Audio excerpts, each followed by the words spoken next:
하나님 말씀 보겠습니다. 하나님 말씀은 신약성경 마태복음 21장 1절부터 11절까지의 말씀입니다. 신약성경 마태복음 21장 1절부터 11절까지 찾으셨으면 같은 목소리 함께 봉독하겠습니다. 마태복음 21장 1절부터 11절까지 신약성경 34쪽에 있는 말씀입니다. 우리 같은 목소리 함께 봉독하겠습니다. 그들이 예루살렘에 가까이 가서 감람산 벳박에 이르렀을 때에 예수께서 두 제자를 보내시며 이르시되 너희는 맞은편 마을로 가라. 그리하면 곧 매인 나귀와 나귀 새끼가 함께 있는 것을 보리니 풀어 내게로 끌고 오라. 만일 누가 무슨 말을 하거든 주가 쓰시겠다 하라. 그리하면 즉시 보내리라 하시니 이는 선지자를 통하여 하신 말씀을 이루려 하심이라. 일렀으되 시온의 딸에게 이르기를 내 왕이 내게 임하나니 그는 겸손하여 나귀 곧 멍에 매는 짐승의 새끼를 탔도다 하였느니라.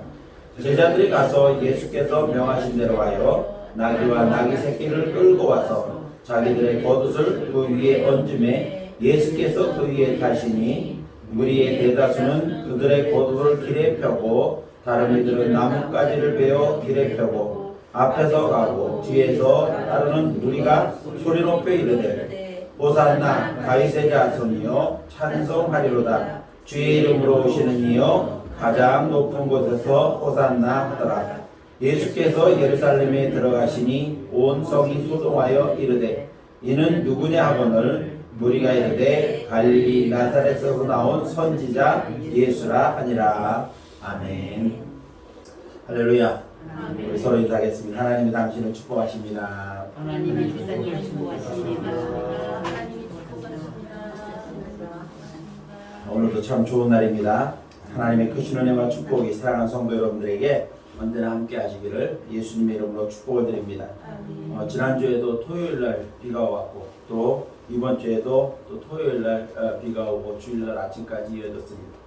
또 예보상으로 보니까 다음 주도 금요일쯤에 또 비가 온다는데 어쨌든 주말이 가까웠을 때 이 비가 내리는 것은 일주일 동안 이 미세먼지나 이런 것들로 탁해진 공기를 깨끗하게 하고 또 깨끗한 공기를 마시면서 주일날 예배드리러 오라고 하나님께서 특별하게 은혜를 주시는 줄로 믿습니다. 그래서 우리 모두가 정말 신선한 공기를 마시듯 하나님의 은혜를 우리의 생활 속에서 마음껏 누리며 살아갈 수 있도록 그렇게 하시고요. 비가 오면 우리가 아무래도 기온차가 심해지니까 감기 걸리지 않도록 건강관리도 조심하시기를 바랍니다. 미국 대통령이 우리 에브라임 링컨 대통령 여러분들께서 잘 아십니다. 링컨 대통령이 대통령으로 직무하고 있을 때 한 지도자가 유능한 인물 한 사람을 일꾼으로 추천을 해주었습니다. 그래서 그 추천받은 사람을 이 링컨 대통령이 만나서 그와 대화를 나누면서 그의 얼굴을 유심히 보더니 링컨은 그 사람을 거절을 했습니다. 추천받은 사람을 거절을 했습니다. 평소에 신앙심이 아주 좋기로 아주 좋은 신앙을 갖고 있기로 유명한 이 링컨 대통령이 얼굴이 마음에 안 든다고 그러면서 추천받은 사람을 거절을 했습니다. 그랬더니 추천한 사람이 실망한 눈초리로 이 대통령에게 따지듯이 물었습니다. 아니 사람을 외모로 판단하신다는 말입니까? 얼굴이 잘생기고 못생기고는 자기 책임이 아니지 않습니까? 라고 말을 했습니다. 그랬더니 링컨이 말하기를 물론입니다. 40대 그러나 자기 얼굴이 잘생기고 못생기고는 자기 탓이 아니지만 40대가 지나면 자기 얼굴에 책임을 질 줄을 알아야 됩니다. 그의 얼굴에서는 웃음이나 희망이나 평안 등을 찾아볼 수가 없습니다. 단지 철저한 냉혹함과 교만한 그러한 모습만이 그의 얼굴에 있었기 때문에 나는 그 사람을 중용할 수 없습니다. 이렇게 말을 했다고 합니다. 자, 30대까지의 얼굴은 부모님의 책임입니다. 부모님이 낳아주신 대로 잘할 수밖에 없는 겁니다. 물론 요즘 돈 들여 성형수술해서 얼굴을 바꾸는 사람들이 많이 있습니다만은 기본적으로 30대까지는 주로 자신의 얼굴을 부모님께로부터 물려받은 얼굴을 가지고 살아갑니다. 그러나 40대부터는 자신의 얼굴에 자기가 책임을 져야 된다는 겁니다. 얼굴은 사람의 마음의 창이자 또한 마음의 거울과도 같은 그러한 역할을 합니다. 그래서 얼굴은 과거를 어떻게 살아왔는가, 그 사람의 얼굴에 과거의 이력이 묻어나기 마련이고, 현재 이 사람이 어떻게 살아가고 있는가라고 하는 현재의 상황판과도 같고, 앞으로 이 사람이 어떻게 살아갈 것인가를 우리가 내다볼 수 있는 그러한 역할을 하기도 하는 것이 사람의 얼굴입니다. 다시 말하면 마음의 상태가 그 사람의 얼굴에 드러난다라고 하는 겁니다. 그래서 마음에 근심이 있는 사람들은 항상 얼굴이 어두워 보일 수밖에 없고, 마음의 즐거움과 기쁨과 또 사랑하고 있는 사람, 사랑하는 사람은 그 얼굴에 그 모습들이 나타나기 마련인 것입니다. 그러므로 우리는 어떤 얼굴을 가지고 살아가고 있는가, 우리 자신을 한번 거울에 비춰볼 수 있기를 바랍니다. 사랑하는 성도 여러분들, 얼굴은 언제나 예수님으로 말미암아서 평안이 넘치고 정말 해같이 빛나는 아름다운 얼굴을 가지고 살아가시는 여러분들이 되시기를 예수님의 이름으로 축복을 드립니다. 자, 오늘은 종려주일입니다. 예수님께서 마지막으로 예루살렘에 입성하신 날을 기념하는 그러한 날이 바로 종려주일인데, 여느 때 예수님께서도 한 4차례 이상을 예루살렘을 다녀가셨습니다. 그런데 여느 때 다녀가실 때는 비밀리에 다녀가시는가, 아니면 비교적 다른 사람들에게 눈에 띄지 않으려고 조용히 다녀가셨습니다. 그런데 마지막으로 예루살렘에 오신 날은 예전과는 달리 많은 군중들 앞에 자신을 드러내십니다. 그리고 그들의 환영을 받고 환호성을 받으시면서 다른 사람의 이목이 집중된 가운데 예루살렘에 공개적으로 입성을 하십니다. 자, 오늘 성경 말씀을 보면 아주 예수님께서 예루살렘에 입성하시는 장면을 세세하게 기록하고 있는데, 이 예수님의 예루살렘 입성하시는 장면은 사복음서에 전부 다 기록되어져 있습니다. 한 사람이 보니까는 예수님께서 예루살렘에 가까웠을 때에 벳바게라고 하는 마을에 도착을 했습니다. 그 도착했을 때 예수님께서 제자들 둘을 보내시면서 맞은편 마을에 가면 나귀와 나귀 새끼가 있을 것이다. 그 나귀 새끼는 태어나서 사람을 한 번도 태워본 적이 없는 그런 나귀인데, 그것을 풀어서 끌고 오라는 겁니다. 제자들이 가서 그렇게 있는, 예수님께서 말씀하신 대로 있는 나귀와 나귀 새끼를 풀어 끌고 왔습니다. 그리고 자신들의 겉옷을 벗어서 어린 나귀의 등에 깔아놓고 예수님을 그것에 태웠습니다. 다른 제자들은 예수님이 가실 길 앞에 자신들의 겉옷을 깔아 예수님의 타신 나귀가 지나가도록 해놓았습니다. 이러한 상황들이 삽시간에 예루살렘에 퍼졌고, 수많은 군중들이 몰려나와서 자신들의 옷을 예수님이 가시는 길 앞에 펴드렸고, 혹은 어떤 사람은 종려나무 가지를 베어 흔들기도 하고 그 앞에 깔아놓기도 하면서 예수님을 환영했고, 또 예수님이 가시는 길을 따라가게 됩니다. 자, 종려나무 가지를 흔들었다고 해서 종려주일이라고 하는 그러한 이름이 붙여지기도 했습니다.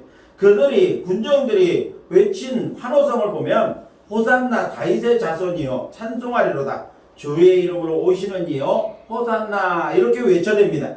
이 광경을 시기 가득해서 지켜보던 유대교 지도자들이 예수님께 저들의 환호성을 왜 막지 않느냐라고 따져 물었으나 예수님께서는 오히려 그들의 환호를 칭찬하셨습니다.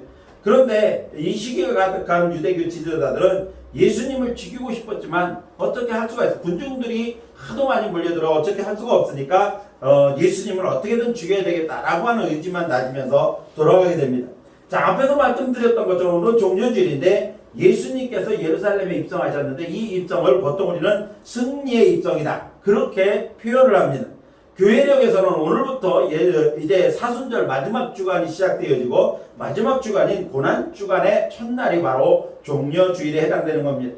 그래서 고난주간은 종려주일로부터 시작해서 부활절 전날인 토요일까지의 한 주간을 우리가 보통 고난주간으로 지킵니다. 이 주간은 그동안 계속해서 말씀드렸던 것처럼 평소보다 더 깊이 우리가 하나님의 사랑, 그리고 예수님의 은혜를 생각하면서 예수님의 나를 위해서 받으신 고난을 좀 더 깊이 묵상해보는 그러한 시간들이 되어야 합니다. 이 기간 동안에는 가능하면 오락적인 요소들을 좀 금하고 특별히 하나님 앞에 기도하면서 묵상의 시간을 갖고 경건하게 보내는 것이 그리스도인으로서의 합당한 그러한 생활의 모습이다. 우리가 이렇게 알면 되겠습니다.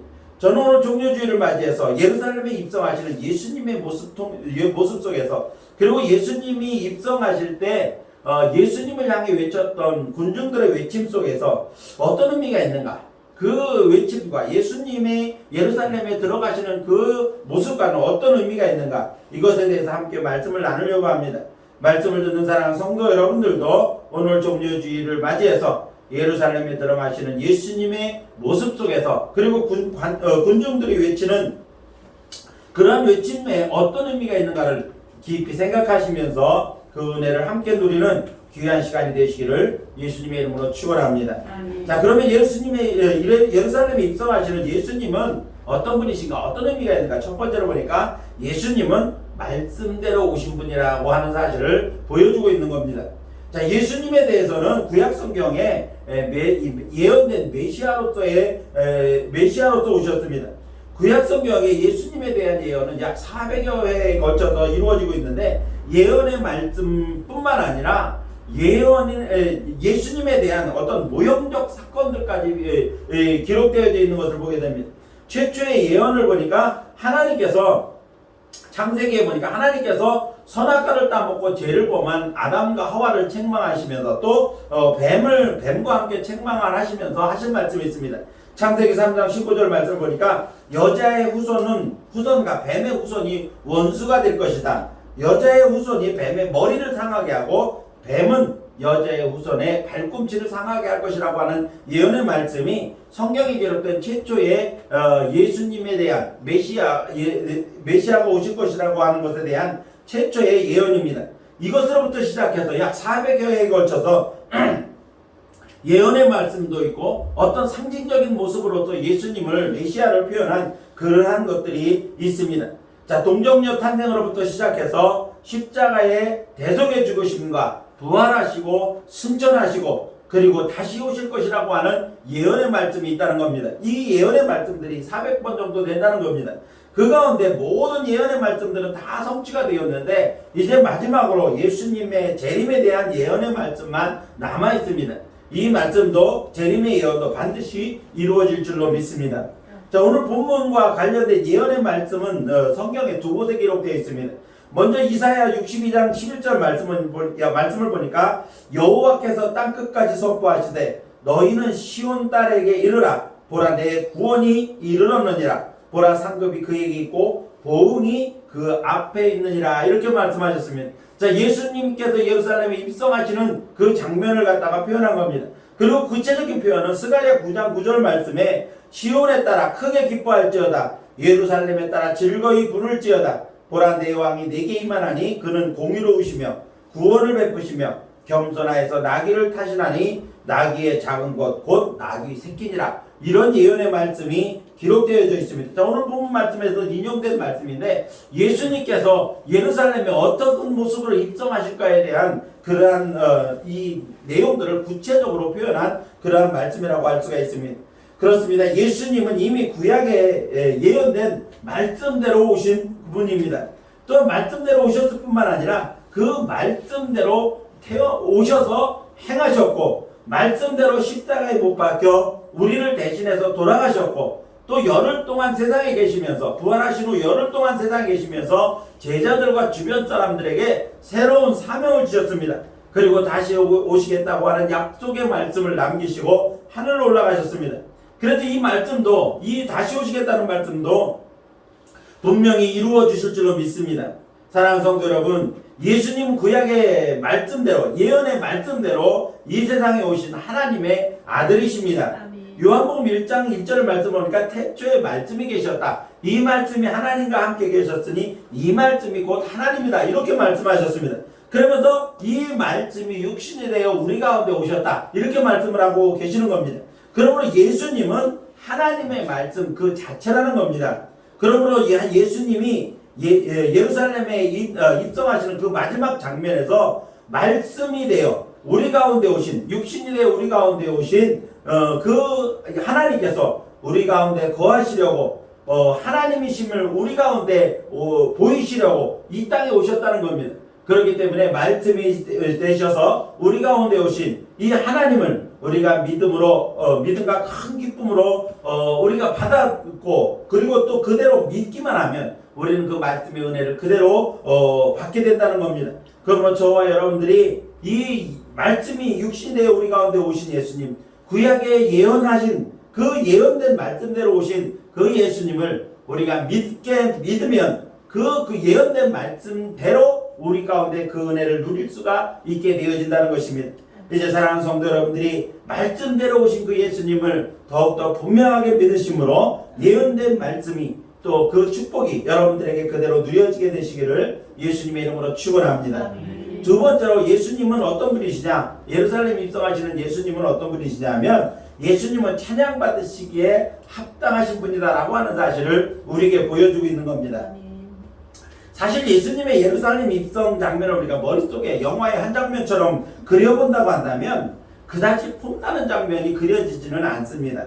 당시 로마 장군들의 개선 장면을 보면 화려하게 그지없습니다. 여러분들 보셨는지 모르겠습니다만은 이제 이 영화 배너라고 하는 영화가 있는데 이 영화를 보면은 배너라고 하는 사람이 친구의 배신으로 말미암아 역적으로 몰리게 돼서 이 로마의 노예로 팔려가게 됩니다. 노예로 끌려가게 됩니다.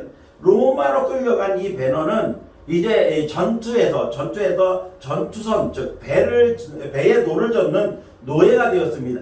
그런데 우연찮게 한 전쟁에 노를 저러 나갔다가 군대 사령관을 최고 사령관을 구하게 됩니다. 이 구하는 장면과 함께 그 전쟁에서 로마는 대승리를 거두게 됩니다. 그래서 이 노예의 신분에서 이 개선 장군이었던 그 사령관의 양아들이 되어서 이제 로마로 귀환하는 그러한 장면을 이제 영화에서 나오게 됩니다. 그 개선식을 보면 아주 영광스러운 그러한 모습들이 나옵니다. 거리에 수많은 군중들이 나와서 환호성을 지릅니다. 그리고 이 개선 장군과 병사들이 행진을 할 때 꽃가루를 날려줍니다. 그리고 그들이 행진해가는 거리에는 붉은 카펫들이 깔려있고, 그리고 화려하게 장식된 준마가 이끄는 병거를 타고 로마 시내를 걸어서 이제 황제 앞으로 나가게 됩니다. 황제 앞에는 모든 원로 대신들이 다 도열해 있고, 황제는 자리에서 일어나 개선 장군을 맞이하게 됩니다. 이러한 것들을 볼 때 이 개선 장군이라고 하는 그 장군의 모습이 얼마나 화려한 모습인가, 얼마나 정말 영광스러운 모습인가를 우리가 보게 됩니다. 그런데 예수님의 예루살렘 입성 장면을 한번 보십시오. 그런 유형은 아무 곳에도 보이지가 않습니다. 준마가 아니라 한 번도 타보지 않은 어린 나귀 새끼를 타고 입성을 하십니다. 어린 나귀가 한 번도 짐을 실어본 일도 없고 사람을 태워보지도 않은 어린 나귀가 보통 사람보다 키가 컸을 것으로 추정되는 예수님을 태워가지고 입성한다는 거 쉬운 일 아니었을 겁니다. 나귀 입장에서도 많이 힘들었을 겁니다. 뿐만 아니라 아름다운 카펫이 깔려있기는커녕 제자들이 깔아놓은 옷, 군중들이 벗어서 깔아준 옷, 그것은 어떻게 보면 이 아름답고 화려해 보이기보다는 오히려 너저분한 모습을 우리가 생각하게 하는 그러한 모습입니다. 그런데 보십시오. 군중들이 예수님을 향해서 외치는 모습입니다. 그것은 예수님이 예루살렘으로 입성하시는 장면의 절정이라고 할 수가 있습니다. 군중들이 외치는 외침의 소리는 뭡니까? 호산나 다윗의 자손이여 찬송하리로다. 주의 이름으로 오시는 이여 가장 높은 곳에서 호산나 하더라 했습니다. 자, 승리의 상징인 종려나무 가지를 흔들었습니다. 꽃가루는 아니지만 소리 높여 예수님의 입성을 환영하는 군중들의 찬송 소리가 들렸다는 겁니다. 이는 예수님을 승리자로 만왕의 왕으로 환영하며 찬송하는 그러한 장면이 아닐 수가 없는 겁니다. 예수님은 하나님의 아들로 찬양받으시기에 합당하신 분인 줄로 믿습니다. 군중들은 예수님을 환영하며 찬송하는 모습을 보고 이 시기가 가득한 종교 지도자들이 찬송하는 것을 왜 말리지 않느냐고 예수님께 따져 물었습니다. 그랬더니 예수님께서 16절에 이렇게 말씀하십니다. 예수께서 이르시되 그렇다 어린아이와 젖먹이들의 입에서 나오는 찬미를 온전케 하셨다함을 너희가 들어본 일이 없느냐, 이렇게 말씀하시면서 또한 이 말씀은 시편 88편 2절에 있는 말씀을 인용한 말씀이고요. 또 누가복음의 기록을 보면은 바리새인들이 나와서 예수님을 찬송하는 무리들을 왜 말리지 않냐고 또 예수님에게 시비를 걸었습니다. 그랬더니 예수님께서 하박국 2장 11절 말씀을 인용해서 이렇게 말씀하십니다. 누가복음 19장 40절에 기록되어 있는 말씀인데 내가 너희에게 말하니 만일 이 사람들이 침묵하면 돌들이 소리 지르리라 이렇게 말을 했습니다. 만약 이 군중들이 하나님을 찬송하지 아니하고 예수님을 찬송하지 않았다고 한다면 그들이 입을 닫고 침묵했다면 하나님께서는 돌들이 하나님을 찬송하도록 만들었을 것이다 라고 하는 말씀입니다. 다시 말하면 예수님은 찬송을 받으실 분이라는 겁니다. 하나님은 찬송을 받으셔야 한다는 겁니다. 사람들이 침묵하면 자연 만물을 통해서라도 하나님은 찬송을 받으신다라고 하는 말씀을 하시는 겁니다. 사랑하는 성도 여러분, 예수님은 찬양 받으시기에 합당하신 하나님이신 줄로 믿습니다. 오늘 종료주의를 맞이해 우리는 어떻습니까? 마땅히 찬양 받으실 우리 주님께 합당한 찬송을 돌려드리고 있으십니까? 오늘 우리는 군중들의 찬송소리를 들으면서 마땅히 찬양 받으실 우리 주님께 합당한 찬송을 들려드리는 귀한 성도들이 되시기를 예수님의 이름으로 축복을 드립니다. 예수님의 예루살렘 입성은 마땅히 찬송 받으실 예수님의 모습을 우리에게 보여주고 있는 것입니다. 마지막 세 번째로 예수님은 어떤 분이신가? 예수님은 구원자로 오셨다라고 하는 사실을 우리에게 보여주고 있는 겁니다. 예수님의 입성을 보면 군중들의 외침이 아까도 말씀드렸던 것처럼 호산나 다윗의 자손이여 찬송하리로다 주의 이름으로 오시는 이여 가장 높은 곳에서 호산나 이렇게 외쳤다고 했습니다. 자, 여기서 예수님의 이 군중들의 외침 속에는 예수님에 대한 여러 가지 의미들이 포함되어져 있습니다. 다윗의 자손이라고 하는 이 표현 속에는 예수님의 왕권을 인정하고 있는 겁니다. 구약 성경에서 가장 위대한 이스라엘의 임금은 누구냐 하면 다윗 임금입니다. 하나님께서도 하나님 마음에 합한 자라고 인정하실 만큼 아주 위대한 왕이 누구였었는가 하면 바로 다윗인 겁니다. 그리고 하나님의 약속은 뭐냐면 다윗의 후손에서 영원히 왕권이 끊어지지 않을 것이다 라고 말씀을 하셨습니다. 그래서 예수님께서 이 다윗의 자손으로서 혈통적으로 다윗의 자손의 혈통을 가지고 오셨기 때문에 예수님의 왕권을 인정하고 있는 겁니다. 또 주의 이름으로 오시는 이여 가장 높은 곳에서 이렇게 표현한 것으로 보아 그것은 하나님이라는 겁니다. 만주의 주라는 겁니다. 예수님께서는 단순히 세상에 어떤 그냥 평범하게 있는 그런 사람이 아니라 또 평범한 사람들이 만들어낸 우상이 아니라 신중의 신이시고 만주의 주가 되신다는 그러한 고백인 겁니다. 다시 말하면 예수님은 하나님이라고 하는 사실을 고백하는 그러한 내용이라는 겁니다. 그리고 잘 아시는 것처럼 호산나라고 하는 말은 무슨 뜻이냐면 우리를 구원하소서라고 하는 뜻입니다. 그래서 만왕의 왕, 즉 다윗의 자손 왕으로 오신 예수 그 하나님께서 우리를 좀 구원해 주십시오라고 하는 그러한 외침이 바로 군중들의 외침인 것입니다. 비록 이들은 예수님이 오신 근본 목적을 잘 알지 못했습니다. 그래서 이들이 지금 외치고 있는 그 모든 외침의 내용은 군중들의 외침의 내용은 뭐냐면 정치적인 목적의 메시아를 말하는 겁니다. 정치적인 목적의 구원자를 의미하는 겁니다. 그렇기 때문에 그들의 외침은 뭐냐면 예수님께서 이제 예루살렘에 오셔서 왕으로서 로마의 정권을 물리치고 그리고 우리를 좀 구원해 주십시오. 우리의 나라를 이스라엘 민족을 독립시켜 주십시오. 이런 의미의 외침입니다. 그런데 그 의미 속에 예수님께서 근본적으로 이 땅에 오신 목적은 뭐냐 하면 바로 그들은 이스라엘 군중들은 정치적인 목적의 메시아를 원했지만 예수님께서 이 땅에 오신 목적은 정치적인 목적으로 오신 예수님이 아닌 겁니다. 인류의 죄를 담당하시기 위해서 인류를 죄악 가운데서 구원하시기 위하여 오신 그러한 예수님이십니다. 그래서 군중들은 정치적인 목적으로 환호와 외침을 외쳤다가 몇 날이 되어서 예수님을 배반합니다. 십자가에 못 박으라고 또 그렇게 반대로 외칩니다. 배신의 외침으로 변하지만 적어도 예루살렘에 입성하시는 예수님을 향해서는 구원을 호소하고 있는 호산나를 외치고 있다는 겁니다. 이 땅에 예수님께서 구원자로 오셨다는 사실을 그들도 인정하고 있는 겁니다. 그렇습니다. 예수님은 이스라엘 백성들이 원하는 로마 정권으로부터의 구원은 아니지만 인류를 죄의 속박으로부터 구원해 주실 메시아로 이 땅에 오셨다는 사실은 분명하다는 것입니다. 지금까지 예수님의 사역은 가르치시는 일, 그리고 병을 고치시는 일, 그리고 천국 복음을 전파하시는 일이 예수님의 생애 전부였습니다. 십자가를 예루살렘에 들어가시기 전까지 지금까지의 모든 사역은 그곳에 세 가지 일에 집중되셨다는 겁니다. 가르치고 고치시고 천국 복음을 전파하시는 이 세 가지 일에 집중하셨습니다. 그런 예루살렘에 입성하시는 이 때를 기점으로 해서 이제 예수님께서 오신 이 근본적인 목적인 구속 사역을 구체화하고 있다는 겁니다.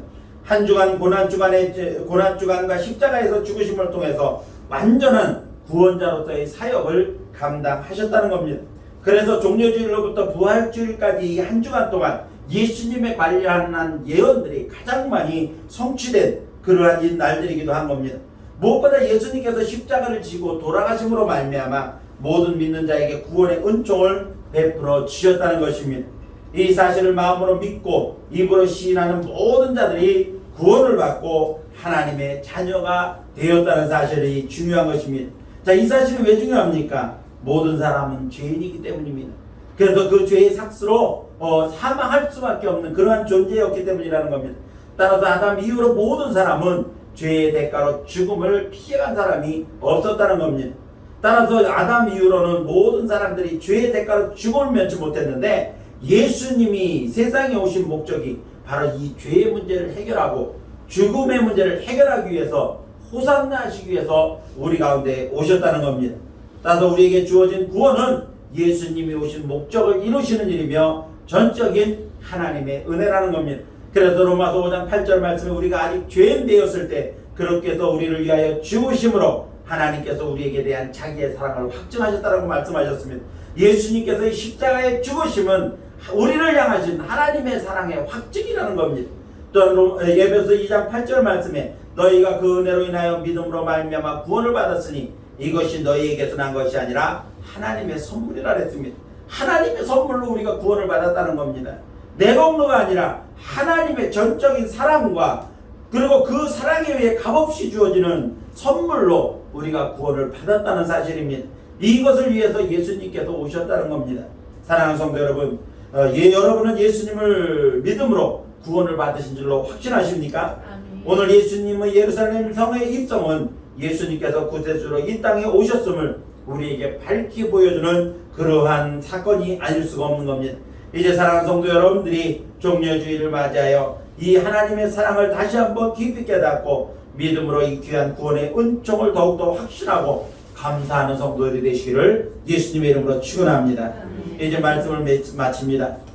오늘 종려주일에 예수님은 군중들의 열렬한 환영을 받으시면서 말씀대로 어린 나귀를 타시고 예루살렘에 승리의 행진을 하셨습니다. 우리는 예수님께서 예루살렘에 입성하시는 이 사건이 예수님과 어떤 관계가 있는지 군중들의 위침을 통해서 우리가 살펴보았습니다. 단순히 예수님의 지상생애를 마감하기 위한 마지막 행보가 아니라 하나님의 아들 예수 그리스도께서 하늘 보좌를 버리시고 낮고 낮은 인간의 모습으로 오셔서 인류의 모든 죄, 아니 우리의 죄 더 가깝게는 내 죄를 위해 십자가를 지시기 위하여 마지막으로 걸어가신 길이라는 겁니다. 이제 오늘부터 시작되는 한 주간 고난주간을 맞이하면서 정말 더 깊은 주님의 사랑과 고난과 또 나를 위한 사랑을 깊이 묵상하면서 하나님의 사랑을 더 크게 깨닫고 그리고 경험하는 은혜의 시간들을 한 주간 보내시기를 바랍니다. 그래서 돌아오는 부활절이 예수님의 부활이 더 감격스럽고 그리고 은혜가 넘치는 그러한 날이 되도록 한 주간을 보낼 수 있는 여러분들이 되시기를 바랍니다. 예수님의 예루살렘 입성이 무엇을 의미합니까? 예수님은 구약의 예언의 말씀대로 오신 하나님이라고 하는 사실을 증명하고 있습니다. 또한 예수님은 찬양받으시기에 합당하신 분이라는 사실을 의미한다고 볼 수가 있습니다. 그리고 예수님은 우리를 죄와 사망으로부터 구원하시기 위하여 오신 구원자라고 하는 사실을 우리에게 보여주고 있는 겁니다. 이제 오늘부터 시작되는 이 한 주간 주님의 고난을 더 깊이 묵상하고 주님의 은혜를 더 깨달아서 더 감격스럽고 기쁨이 충만한 부활절을 맞이할 수 있는 저와 여러분들이 되시기를 예수님의 이름으로 축원합니다. 기도하겠습니다. 교회 소식을 말씀드리겠습니다. 예배에 참석하신 성도 여러분들을 예수님의 이름으로 환영하면서 하나님의 은혜와 축복이 가득하시기를 예수님의 이름으로 축복드립니다. 오늘은 사순절 마지막 주간이 시작되는 종려주일입니다. 주님의 예루살렘 입성의 의미를 생각하고 기념하는 날이 종려주일입니다. 이번 주간은 고난 주간입니다. 주님의 고난을 깊이 묵상하며 경건하게 한 주간을 보내시기를 바랍니다. 그래서 이번 주에는 매일 묵상을 이 고난 주간에 맞춘 그런 내용들로 담았습니다. 그리고 지난주 매주처럼 똑같이 이 두 가지 책자를 보내드리는데 나눠드렸는데 이 큰 책자가 이번 주에는 이 묵상하는 매일 묵상 아침마다 우리가 올려드리는 매일 묵상 내용이고요. 이 작은 책자는 여러분들이 저녁 때 이번 주에 특별 고난주간 기도회 있지 않습니까?